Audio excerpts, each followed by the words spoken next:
মুখ্যমন্ত্ৰী হিমন্ত, মই তোক এটা মেছেজ দিওঁ। তই যে তোক মিডিয়া কৈছে, মিডিয়াটো তোৰে, তোৰ চামচা।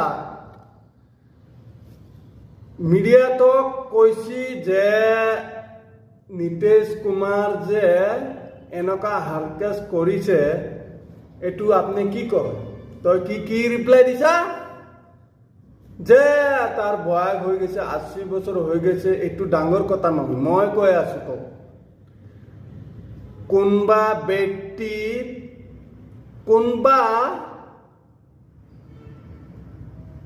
কোনবা মুখ্যমন্ত্ৰী হোক, ওই হোক, যেমান উপৰ লেভেল হোক, তোৰ ছোৱালী, তোৰ ল'ৰা ছোৱালীক যোনবিয়ে চিৰিব,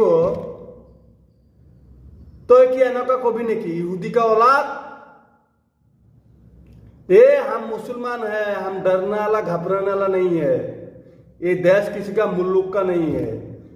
एक फकीर का जितना औकात है, एक गरीब का जितना औकात है, तू मुख्यमंत्री हो कोई भी है, उतना हक है।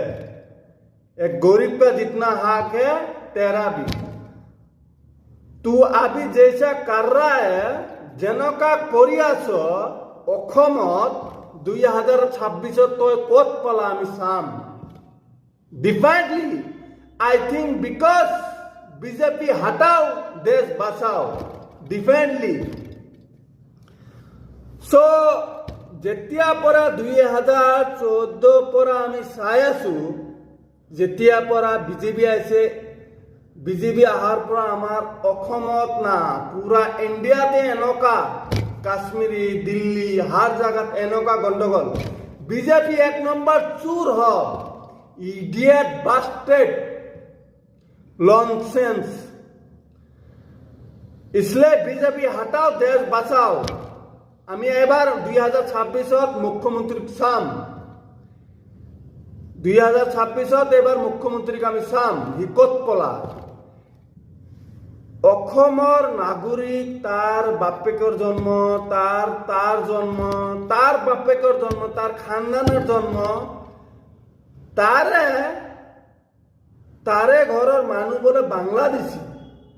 हिमंत बांग्लादेशी है कि नहीं, कोई गारंटी है नहीं कि उसका पास क्या डॉक्यूमेंट्स है?